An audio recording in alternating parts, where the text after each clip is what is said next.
ശ്രീ കോവൂർ കുഞ്ഞുമോൻ, അങ്ങേക്ക് 6 മിനിറ്റ് സംസാരിക്കാം. Thank you sir. Sir, ഞാൻ ഈ ബഡ്ജറ്റിന് പൂർണ്ണമായും പിന്താങ്ങുകയാണ്.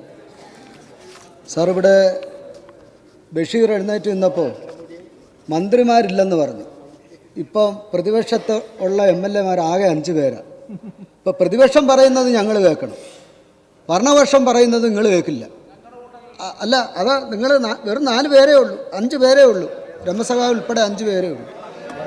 ഞാനിത് സൂചിപ്പിച്ചു വരുന്നത്, പ്രതിപക്ഷത്തിനോടൊരു അപേക്ഷയുണ്ട്. ഈ പ്രതിപക്ഷ ഭൗതികവാദ സിദ്ധാന്തത്തിൻ്റെ വക്താവായി PK ബഷീറിനെ തിരഞ്ഞെടുക്കുന്നത് നന്നായിരിക്കും. കാരണം പറയുന്നത് എന്തുവാന്ന് ആർക്കും പിടികിട്ടത്തില്ല. എന്തൊക്കെയോ ഒത്തിരി പറഞ്ഞു, ഞങ്ങൾക്കൊന്നും മനസ്സിലായില്ല. ഈ ഹെഡ്സെറ്റ് വെച്ചിട്ട് ഞങ്ങൾക്ക് ഏത് അക്ഷരമാണെന്ന് ഞങ്ങൾക്ക് പിടികിട്ടിയില്ല. അതുകൊണ്ട് പ്രതിപക്ഷത്തിൻ്റെ വക്താവായി തിരഞ്ഞെടുക്കുന്നത് PK ബഷീറിനെ ആയിരിക്കണം എന്നുള്ളൊരു നിർദ്ദേശം എനിക്ക് വെക്കാനുണ്ട്. സാർ, ഇവിടെ 50 വർഷത്തേക്ക് മുന്നോട്ടുള്ള ഒരു ബഡ്ജറ്റാണ് ബഹുമാന്യനായ ധനകാര്യ വകുപ്പ് മന്ത്രി ഇവിടെ അവതരിപ്പിച്ചത്. 50 വർഷത്തേക്ക് മുന്നോട്ടുള്ള കാഴ്ചപ്പാടാണ് ധനകാര്യമന്ത്രി സഖാവ് KN ബാലഗോപാലിനുള്ളത്. ഞാൻ ഒത്തിരി ബഡ്ജറ്റ് ഇവിടെ നിന്ന് കേട്ട ആളാണ്. 25 വർഷമായി സഭയിൽ വന്നിട്ട് തുടർച്ചയായി. സാറേ, ഇവിടെ ഭരണപക്ഷത്തിനും പ്രതിപക്ഷത്തിനും വിവേചനം കാണിച്ചു എന്ന് പ്രതിപക്ഷ MLA പറഞ്ഞിട്ടുണ്ടല്ലോ. സാർ, ഞാൻ അനുഭവിച്ചതാ. ഞാൻ പ്രതിപക്ഷത്ത് MLA ആയിരിക്കുമ്പോൾ എനിക്ക് 20% വർക്ക് വെറും 2 ഉള്ളൂ. അവർക്ക് അത്ര വർക്കുണ്ടെന്ന് പരിശോധിക്കണം. എൻ്റെ ഇരിക്കുന്ന ആ സ്റ്റേറ്റ്മെൻറ്റ് ഒരുപാട് കൊടുത്തു. അതുമാത്രമല്ല സാർ, അവർ പങ്കെടുക്കാത്ത കേരളം കണ്ടിട്ടുള്ള ഏറ്റവും വലിയൊരു നവകേരള സദസ്സ് ഇന്ത്യയിൽ ആദ്യമായിട്ടാണ് കേരളത്തിൽ നടപ്പിലാക്കിയത്. ഞങ്ങളെല്ലാം കഠിനാധ്വാനം ചെയ്ത് അത് വിജയിപ്പിച്ചു. ഇവരാരും പങ്കെടുത്തില്ല. ബാലഗോപാൽ സഖാവ് വിചാരിച്ചോ അവർക്കൊന്നും കൊടുക്കണ്ട, ട്രഷറി ബെഞ്ചുകാർക്ക് മാത്രം കൊടുത്താൽ മതിയെന്ന്? അങ്ങനെ അദ്ദേഹം വിചാരിച്ചില്ല. 7 കോടി ഈ ഇരിക്കുന്ന എൻ്റെ വലത് സൈഡിൽ ഇരിക്കുന്ന രമസഖാവിന് കൊടുത്തു. അപ്പുറത്ത് മാത്യു കുഴൽനാടൻ ഇരിക്കുന്നു, മുൻ മന്ത്രി AP അനിൽകുമാർ ഇരിക്കുന്നു, മകേഷ് ഇരിക്കുന്നു. ഇവർക്കെല്ലാം 7 കോടി, ഞങ്ങൾക്ക് 7 കോടി. വിവേചനമില്ല. ഇത് ഇടതുപക്ഷ ജനാധിപത്യ മുന്നണിയുടെ ഭരണത്തിന്റെ പ്രവർത്തനത്തിന്റെ ഭാഗമായിട്ടാണ് ഞാനിത് സൂചിപ്പിക്കുന്നത്. അല്ലെങ്കിൽ എന്തെങ്കിലും വിവേചനം ഉണ്ടെങ്കിൽ ബാലവത്സവം അങ്ങനെ ചെയ്യുമായിരുന്നോ? ഒരു വിവേചനം ഇതിനകത്ത് കാണിച്ചില്ല സാർ. വളരെ ആത്മാർത്ഥമായി ഞാൻ പറയുക, ശങ്കരനാരായണൻ കേരളത്തിൻ്റെ ധനകാര്യമന്ത്രിയായിരുന്നപ്പോഴാണ് ഞാൻ ആദ്യം നിയമസഭ വന്നത്. എനിക്കൊന്നും കിട്ടിയില്ല. അതിനുശേഷം കോൺഗ്രസിൻ്റെ പല മന്ത്രിമാരും ധനകാര്യമന്ത്രിമാരായി, എനിക്കൊന്നും കിട്ടിയില്ല. അതാ സ്ഥിതി. മാണിസാറുണ്ടായിരുന്നു, മാണിസാറ് കുറച്ച് തന്നു. ഉള്ള കാര്യം ഉള്ളതുപോലെ തന്നെ പറയാമല്ലോ.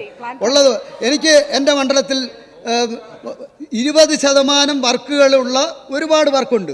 ഞാനത് എടുത്തു പറയുന്നു. ധനകാര്യമന്ത്രിയെ ഞാൻ അപ്രിഷ്യേറ്റ് ചെയ്യുകയാണ് സാർ. സാർ, കേരളത്തിൽ എല്ലാ പ്രതിസന്ധികളും, സാമ്പത്തിക പ്രതിസന്ധികൾക്കിടയിലും ഇങ്ങനെ ഒരു മനോഹരമായ ബഡ്ജറ്റ്, കേരളത്തിലെ സാമൂഹ്യ ജീവിതക്രമത്തിൽ ജനങ്ങളുടെ ജീവിത നിലവാരം പടുത്തുയർക്കാൻ കെട്ടിപ്പടുത്തിയ ഒരു പൂർണ്ണമായ ബഡ്ജറ്റാണ് സാർ കഴിഞ്ഞ ദിവസം അങ്ങ് അവതരിപ്പിച്ചത്.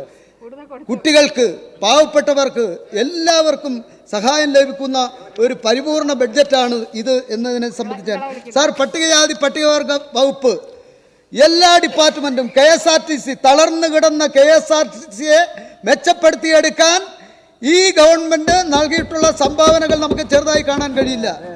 വളർച്ചയുടെ വക്കിലേക്ക് പോവുകയാണ്. ബഹുമാനപ്പെട്ട KB ഗണേഷ് കുമാർ ഓരോ ദിവസവും റിവ്യൂ മീറ്റിംഗ് നടത്തി ഈ സ്ഥാപനത്തെ KSRTC എങ്ങനെ മെച്ചപ്പെടുത്തിയെടുക്കാം എന്ന് അദ്ദേഹത്തിൻ്റെ വ്യക്തമായ നല്ല മാനേജ്മെൻറ്റ് അദ്ദേഹത്തിനുണ്ടായതുകൊണ്ട് വളരെ നന്നായി ഇപ്പോൾ KSRTC പോകുന്നു. ഞാൻ എല്ലാ വകുപ്പിനെയും ടച്ച് ചെയ്ത് പറയുന്നില്ല, ഒരുപാട് വകുപ്പുകളുണ്ട്. ആ വകുപ്പുകളെല്ലാം വളരെ മെച്ചപ്പെട്ട തലത്തിലേക്കാണ് പോകുന്നത്. സാർ, കശുവണ്ടി മേഖലയ്ക്ക് 30 കോടി രൂപയാണ് ബഡ്ജറ്റിൽ വന്നിട്ടുള്ളത്. കശുവണ്ടി വികസന കോർപ്പറേഷന് 20ഉം കാപ്പെക്സിന് 10ഉം, അങ്ങനെ 30 ഉള്ളൂ. സാർ, അങ്ങും കൊല്ലം ജില്ലയിലെ കശുവണ്ടി മേഖലയിൽ നിന്നും വരുന്ന അങ്ങയുടെ മണ്ഡലത്തിലും എൻ്റെ മണ്ഡലത്തിലും 100 ഫാക്ടറികളുണ്ട്. സാർ, അവരെ സഹായിക്കണം. കുറച്ച് തുക കൂടി വർദ്ധിപ്പിക്കണം കശുവണ്ടി മേഖലയ്ക്ക്. കാരണം തകർന്ന് അടഞ്ഞു കിടക്കുന്ന ഒരുപാട് ഫാക്ടറികളുണ്ട്. ആ ഫാക്ടറികൾ തുറന്ന് പ്രവർത്തിപ്പിച്ച് കേരളത്തിലെ കശുവണ്ടി തൊഴിലാളികളുടെ പട്ടിണി മാറ്റാൻ അങ്ങ് ശ്രമിക്കും എന്നാണ് എൻ്റെ വിശ്വാസം. സാർ, ശാസ്താംകോട്ട കായൽ, അത് പറയാതെ ഈ നിയമസഭയിൽ ഞാൻ ഇരിക്കുന്നത് ശരിയല്ല. ശാസ്താംകോട്ട കായലിന് കുറേ തുക വെച്ചിട്ടുണ്ട് സാർ. ആ തുക പര്യാപ്തമാണ്. കുറച്ച് തുക കൂടി ശാസ്താംകോട്ട കായലിന് വെക്കണം. മൺട്രോത്തുരുത്ത് കേരളത്തിലെ ഏറ്റവും വലിയ ടൂറിസ്റ്റ് പ്ലേസായി മൺട്രോത്തുരുത്ത് മാറുകയാണ്. ഒരു കണക്ടിവിറ്റി ടൂറിസം ആയി മൺട്രോത്തുരുത്തും ശാസ്താംകോട്ടയും തമ്മിൽ ആവുമ്പോൾ വളരെ നന്നായി ഒരുപാട് ടൂറിസ്റ്റുകളെ ആകർഷിക്കാൻ കഴിയുന്ന തരത്തിലേക്ക് മാറ്റിയെടുക്കാൻ നമുക്ക് കഴിയുന്നതാണ്. സാർ, SC കുട്ടികൾക്ക് ഈ ഗ്രാൻഡ് പൂർണ്ണമായും കൊടുത്തു തീർക്കണമെന്നുണ്ടെങ്കിൽ 260 കോടി രൂപ വേണം. ഇപ്പോൾ 260 കോടി അനുവദിച്ചിട്ടുള്ളൂ. അതുകൂടി വർദ്ധിപ്പിച്ചെടുക്കാൻ കഴിയണം. സാറ് ഇവിടെ ഒരു രാഷ്ട്രീയം കൂടി പറഞ്ഞുകൊണ്ട് അവസാനിപ്പിക്കും. ബഷീറിൻ്റെ പ്രസംഗം മൊത്തം വ്യക്തമായി കേൾക്കാൻ കഴിയത്തില്ലല്ലോ, ആർക്കും കേൾക്കാൻ പറ്റത്തില്ല. എന്നാലും ഒരു കാര്യം അദ്ദേഹം പറഞ്ഞു AAPയെ സംബന്ധിച്ച്. സാർ, ഇന്ത്യ മുന്നണിയെ വിജയിപ്പിക്കുന്നതിന് വേണ്ടി കേജ്രിവാൾ എത്ര സ്റ്റേറ്റിൽ പോയി പ്രസംഗിച്ചിട്ടുണ്ടെന്ന് ബഷീറിനും അറിയാം, UDFകാർക്കും അറിയാം. സാർ, എനിക്ക് ഇഷ്ടമുള്ള ഒരു നേതാവാണ് രാഹുൽ ഗാന്ധി. അദ്ദേഹം ഏറ്റവും വലിയൊരു പ്രസംഗം നടത്തി ഡൽഹിയിൽ. കേജ്രിവാളിനെ തോൽപ്പിക്കണം.